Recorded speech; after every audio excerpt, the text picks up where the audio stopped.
नमस्कार, जोहार। आज मैं वी भारत के एक विशेष कार्यक्रम में यहाँ मौजूद हूँ। हमारे समक्ष हैं श्री राजेश झा। आपको बता दूँ कि 10 साल पहले डॉक्टर सुब्रमण्यम स्वामी, जो कि प्रख्यात अर्थशास्त्री और राजनेता हैं, जो कि किसी परिचय के मोहताज नहीं है, उन्होंने विराट हिंदुस्तान संगम की स्थापना की थी, जिसका उद्देश्य था संस्कृति का प्रचार प्रसार करना। लेकिन कालांतर में उन्हें महसूस हुआ कि इसका जो है शैक्षणिक क्षेत्र में भी इसको सक्रिय किया जा सकता है। और आज विराट हिंदुस्तान संगम शैक्षणिक क्षेत्र में एक महत्वपूर्ण भूमिका संस्था निभा रही है। हमें खुशी है कि झारखंड और बिहार के जो प्रभारी हैं वो बांका जिला से हैं, श्री राजेश झा, और उन्हें इन दोनों जिलों को समन्वित करने के लिए उनका समन्वयक बनाया गया है, ताकि यहाँ सुचारू रूप से कार्य हो सके। तो आइए आज के ताज़ा तरीन मुद्दों पे उनसे बातचीत करते हैं। आपका वी भारत में स्वागत है राजेश जी। बहुत धन्यवाद। देखिए, एक परिचय आदमी के साथ हमेशा चलता है, तो सबसे पहले तो मैं अपने दर्शकों को जरूर बताना चाहूँगा कि राजेश जी मूलतः पत्रकार हैं। पत्रकारिता के साथ साथ इन्होंने फिल्म लेखन और निर्देशन का भी कार्य किया, और निर्देशन के क्षेत्र में बड़े बड़े निर्देशकों के सहायक रहे और स्वतंत्र रूप से भी उन्होंने फिल्में बनाई हैं। कभी बाहर में बात करेंगे, लेकिन आज बात करते हैं विराट हिंदुस्तान संगम के बारे में। सबसे पहले तो ये जानना चाहूंगे, अभी ताजा जो मुद्दा है वो किस मुद्दे पे विराट हिंदुस्तान संगम जो है अभी कार्य कर रहा है? विराट हिंदुस्तान संगम संस्कृत भाषा के प्रचार प्रसार के लिए काम कर रहा है, हिंदू संस्कृति के प्रचार प्रसार के लिए काम कर रहा है। और यदि एक व्यक्ति के और सांसद के रूप में डॉक्टर साहब के आने वाले काम की बात करें, तो आगामी 5 अगस्त को वो संसद में प्राइवेट मेंबर बिल पेश करने जा रहे हैं जी। वो जनसंख्या नियंत्रण पे है। उन्होंने सरकार को डेटा दिया हुआ है, और उसके आधार पे जनसंख्या का नियंत्रण के लिए आज अगर प्रयास नहीं किया गया तो 2030 के बाद देश की स्थिति बहुत ही खराब हो जाएगी। और ये एक ऐसा विषय है जिसको तुरंत मतलब हाथ में लेकर के उस पर काम करने की आवश्यकता अब है। इस बिल में बात करेंगे, लेकिन सबसे पहले तो ये जानना चाहूँगा कि आपकी मुलाकात, ये आपकी भेंट डॉक्टर सुब्रमण्यम स्वामी से कैसे हुई, और आपको उन्होंने इस तरह का इतना बड़ा दायित्व जो दिया है, ये दायित्व जो आपको मिला है तो कैसे मिला, और इसको आप किस रूप से देखते हैं? डॉक्टर साहब का तो मैं फैन रहा हूँ, क्योंकि मैं अर्थशास्त्र का विद्यार्थी रहा हूँ। तो डॉक्टर साहब से पहले पत्राचार होता था, बाद में डॉक्टर साहब से हमारी मुलाकात हुई सरदार वल्लभ भाई पटेल के आश्रम में। पटेल साहब जो सरदार पटेल की जो नतनी है, वो मेरी बहुत अच्छी दोस्त हैं, वो समाज सेवा का कार्य करती हैं। मैं रिपोर्टिंग के सिलसिले में गया हुआ था जब मैं जर्नलिस्ट हुआ करता था। डॉक्टर साहब वहाँ आए थे और इस तरीके से हमारा परिचय हुआ। मेरी रुचि थी, और रुचि के क्षेत्र को देखते हुए उन्होंने मुझे कहा कि मैं अपने क्षेत्र में, क्योंकि उन्होंने पूछा कि तुम कहाँ के हो मूलतः, तो मैंने कहा मैं देवघर का मूलतः हूँ, और अब हम लोग रहवासी हैं बांका जिले के बौंसी का। देवघर झारखंड में है और बौंसी बिहार में है। तो उन्होंने कहा कि तुम्हारा एक पैर बौंसी बिहार में है, दूसरा पैर झारखंड में, तो दोनों जगह पे तुम काम करो, दोनों पैर से नापो। तो जैसा उनका आदेश है हम कर रहे हैं। जब दायित्व मिला तो सबसे पहला कार्य आपने यहाँ क्या किया? किस क्षेत्र को आपने सबसे पहले छुआ, या जो यहाँ के लोग पहले काम कर रहे हैं उनको आपने क्या मार्गदर्शन दिया?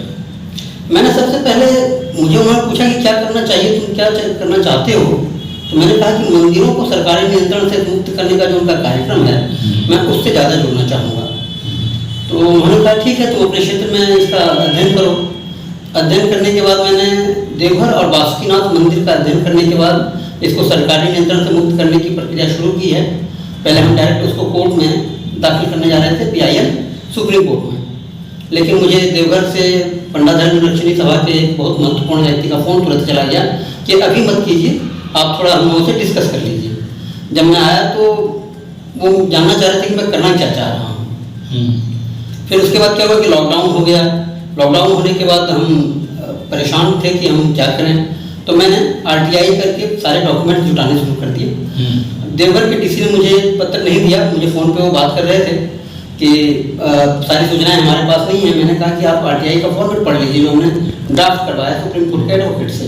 मयंक मित्तल मेरा साथ दे रहे हैं, सुप्रीम कोर्ट में वो प्रैक्टिस करते हैं, कि हम कैसे इसका सारा जो हमने डिटेल मांगा है कि कब ये श्राइन बोर्ड बना, उससे पहले प्रबंधन समिति थी, जब सरकार ने इस पर हस्तक्षेप किया उस समय क्या स्थिति थी, और सरकार ने हस्तक्षेप किया है 1952-53 में, जब हिंदू धर्म एक्ट लाए थे नेहरू जी उस समय। तो तब से मैंने उनसे जो डेटा मांगा है, सारे रिकॉर्ड मांगे हैं, अभी तक मुझे दिया नहीं गया है।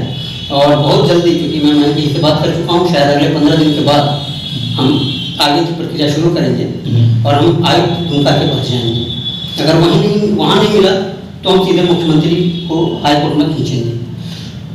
चलिए, बहुत महत्वपूर्ण मुद्दा है और इस पर हमें विस्तार से भी बात करेंगे। आज चूँकि जनसंख्या नियंत्रण की बात कर रहे हैं, ताजा एक अनुभव जो सर्वे आया, अध्ययन आया है, उसमें कहा जाता था कि सदी के अंत तक जनसंख्या जो है, विश्व की जनसंख्या दुगनी हो जाएगी। लेकिन फिर एक ताजा जो अध्ययन है उसमें कहा कि जनसंख्या आगे तो नहीं जाएगी, लेकिन उसमें मतलब 2 अरब ज़्यादा होने वाली थी, लेकिन अभी जितनी है जनसंख्या उतनी ही रहेगी, थोड़ा सा उसका वृद्धि होगी, लेकिन भारत की जनसंख्या जो है सबसे ज़्यादा हो जाएगी। आपने इस प्रश्न में कई ऊपर प्रश्न रखे हैं। पहला तो यह है कि दुनिया की आबादी दोगुनी होगी या नहीं होगी।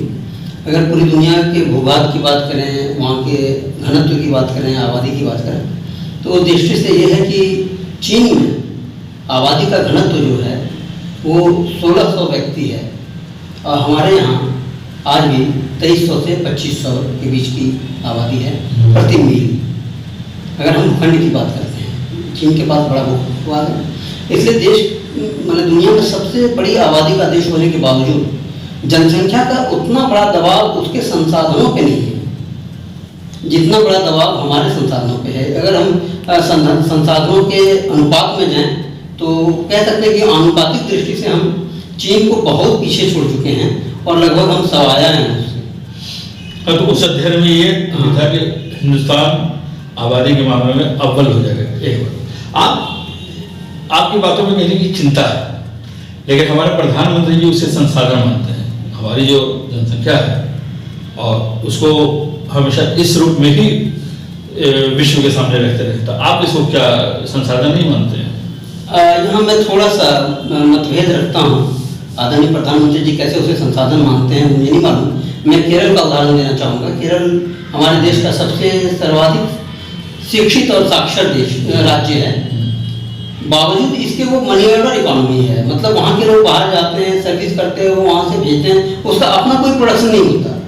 जिन देशों में उनको भेजा गया है उन देशों से अगर उनको बाहर निकाल दिया जाएगा तो वो यहाँ आकर के भीख ही मांगेंगे, क्योंकि यहाँ हमने कोई प्रोडक्शन नहीं शुरू किया है, कोई इंडस्ट्री शुरू नहीं की। 5-6 इंडस्ट्रीज लगी हैं, लेकिन वो केरल की आबादी और शिक्षा के हिसाब से बिल्कुल ही नगण्य हैं। जितने शिक्षित और स्किल्ड लेबर वहाँ पे हम कह सकते हैं कि कुशल कारीगर जितने वहाँ के हैं, हम कुशल कारीगर बनाएं, उनको बनाने में हम अपना इन्वेस्टमेंट दें और वो बाहर चले जाएं, और फिर वो इनकम जो होती है वो उनकी पर्सनल इनकम होती है, उनके परिवार की इनकम होती है। मतलब देश ने उनके ऊपर जो इन्वेस्ट किया उसको देश को कोई रिटर्न नहीं मिलता है। अगर अध्ययन के इस दृष्टिकोण को हम लेते हैं तो मुझे लगता है कि बड़ा ही बेचारा राज्य मुझे केरल को कहना चाहिए। उसके अनुपात में अगर आप देखने जाए कि पंजाब, हरियाणा, तो वो शिक्षित शायद उतना नहीं है, लेकिन वो आत्मनिर्भर हैं। वहाँ यदि कोई बाहर काम कर रहा है तो उसने पैरेलल एक इकोनॉमी वहाँ पे बना रखी है, और वो मनी ऑर्डर इकोनॉमी नहीं है। 100% मनी ऑर्डर इकोनॉमी जैसे केरल का है वैसा नहीं है। 40% जो है वहाँ का रेवेन्यू जो है वो कनाडा से, अमेरिका और दूसरे जगहों से आता है। अच्छा, इस संदर्भ में, इस परिप्रेक्ष्य में अगर देखें तो झारखंड और बिहार वो कहाँ ठहरता है? झारखंड और बिहार रुग्ण स्थिति में है, और ख़ास करके मैं कहूँगा कि 90 के दशक के बाद दोनों ही राज्यों की दुर्गति शुरू हुई है। औद्योगिक विकास नहीं हुआ। यहाँ पे जो लोग स्किल्ड या अनस्किल्ड जैसे भी लोग थे, उन्होंने कई बार अपराधों की गति इतनी तेज थी, अपराध इतना ज़्यादा विस्तार पा चुके थे कि जान बचाने के लिए वो भागे हुए लोग हैं। वो लौट के आए नहीं आए, आते हैं, जब आते हैं दबाव बनता है, पड़ता है। बिहार चूंकि एक भिखारी था, भिखारी जैसी स्थिति है, मैं क्षमा चाहूँगा इस कटु शब्द के लिए, लेकिन जो गरीब है वो कितना गरीब हो जाएगा। जहाँ 2 रोटी दिन भर में उसको मिलती थी, वो एक भी रोटी खा ले, वो संतोष आपके अंदर घुस जाता है, अकर्मण्यता आ जाती है, वो पौरुष आपका खत्म हो जाता है, जो यहाँ के राजनेताओं ने कर दिया है। यहाँ के राजनीतिक दृष्टिकोण को, राजनीतिक सोच को बदलने की आवश्यकता है, अगर उस तरीके से हम जाएं और कहें तो। वैसे तो जो हमारे नेता हैं, जो सरकार भी है, उन्होंने हमेशा कहा कि अब जो है माइग्रेशन रुक गया है, माइग्रेशन या बहुत कम हो गया है। अगर ऐसी स्थिति है तो क्या सच में माइग्रेशन रुका है? और माइग्रेशन रुकने का जो है विकास के संदर्भ में या रोजगार के संदर्भ में क्या सचमुच कुछ विकास हुआ है? क्योंकि आपने कहा कि कोई कुछ विकास हुआ नहीं। माइग्रेशन नहीं रुका है। अभी भी आप देखें, जो भी ट्रेन है भर के जाती हैं, लोग जा ही रहे हैं, कोरोना काल में जा रहे हैं। आप डेटा खड़ा कर लें, आप यदि किसी का जांच ही ना करें किसी चीज़ की, या अपना आप डेटा, आपको डेटा लिखने के लिए सुविधा मिलेगी, आप लिख रहे हैं। लोगों के पास संसाधन नहीं है, आपके डेटा की तो हकीकत सामने आ जाती है। जब आप चैम्बर्स की बात करें, CII की बात करें, या जो स्टैटिस्टिक्स डिपार्टमेंट ऑफ इंडिया है उनकी बात करेंगे, तो आपको पता चलेगा कि ये कुछ नहीं है, ये सब इनकी जो ना हवाई बातें, ज़मीनी बातें नहीं है। माइग्रेशन आज भी जारी है, स्थितियाँ आज भी खराब हैं। झारखंड के लिए क्या कहना आपका? किस संदर्भ में? इसी संदर्भ में नहीं, माइग्रेशन है, रोजगार के अवसर, माइग्रेशन। झारखंड को जितना जिस गति से आगे बढ़ना चाहिए वो और नकारात्मक गति रही है। यहाँ पे औद्योगिक विकास के हिसाब से बिल्कुल नकारात्मक गति रही है। कोई नए उद्योग की कल्पना नहीं की गई है, नए उद्योग लाए नहीं गए हैं। सेवा उद्योग लाया गया है, इसमें कोई बात नहीं, सेवा लाया गया है, सर्विस सेक्टर को बढ़ाया है, लेकिन सर्विस सेक्टर से पैसा सरकार को मिलती है, आम जनता को नहीं मिलता है। आम जनता को पैसा तब मिलेगा जब इकोनॉमी में निचले लेवल पे पैसा जाए। अब सर्विस सेक्टर की बात कीजिए, टूरिज्म की बात करते हैं तो होटल इंडस्ट्री को पैसा मिल रहा है, आम जनता तक पैसा नहीं जा रहा है। आप यदि की हॉस्पिटलिटी की बात करते हैं तो आम जनता के पास नहीं जा रहा है, वो लाइजनर्स के पास जा रहा है, लॉजिस्टिक्स के पास जा रहा है। उनको रोजगार तो मिलते हैं, कितने रोजगार मिलते हैं? आप अभी मैं सांसद निशिकांत दुबे का उदाहरण दूंगा, वो कहते हैं कि हमारे क्षेत्र में 3 लाख करोड़ रुपए की जो योजनाएं चल रही है। जनाब, 3 लाख करोड़ रुपए की योजनाओं के बावजूद आपके क्षेत्र में प्रति व्यक्ति आय 27% से लेकर के 40% तक कैसे कम हुआ पिछले 12 सालों में? मैं उनके ही कार्यकाल की बात करूँ तो प्रति व्यक्ति आय बढ़नी चाहिए, घट क्यों रही है? दूसरी बात, जो संसाधन आप जुटा रहे हैं उसका कितना बेनिफिट आम जनता को मिलने वाला है? आप कहते हैं कि हाईवे के किनारे लोग मोटर्स शुरू कर दिए, कितने लोग मोटर्स के लायक हैं? हाईवे के किनारे यदि आप मोटर्स भी शुरू करना चाहते हैं तो आपको कम से कम 1 करोड़ रुपए चाहिए। आपके क्षेत्र में कितने लोग हैं जिनके पास 1 करोड़ रुपया है? MSME सेक्टर को ध्यान दिया जाना चाहिए था, MSME के लिए काम किया जाना चाहिए था, वो नहीं हो पाया है। उस दिशा में काम करने की बहुत आवश्यकता है।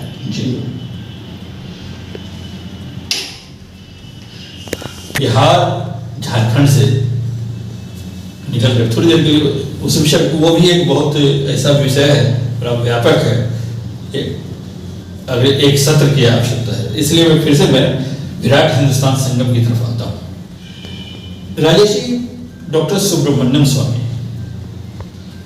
भाजपा के मुखर नेता है, बड़े अर्थशास्त्री हैं, उनकी बात सुनी जाती है। ऐसे में उन्होंने जो अपनी बात रखने के लिए जनसंख्या विस्फोट हो या जो या अवसर की कमी, अगर संसाधन नहीं है, रोजगार के अवसर नहीं है, जनसंख्या बढ़ रही है, इसको जो है उस प्लेटफॉर्म में, उस मंच पे ना जाके जहाँ वो पार्टी क्यों इस पे वो प्राइवेट मेंबर बिल ला रहे हैं, इसका क्या कारण है? बहुत अच्छा सवाल है। हमारे देश का दुर्भाग्य है कि हमारे राजनेता पार्टी और कुर्सी के बियॉन्ड सोच ही नहीं पाते हैं।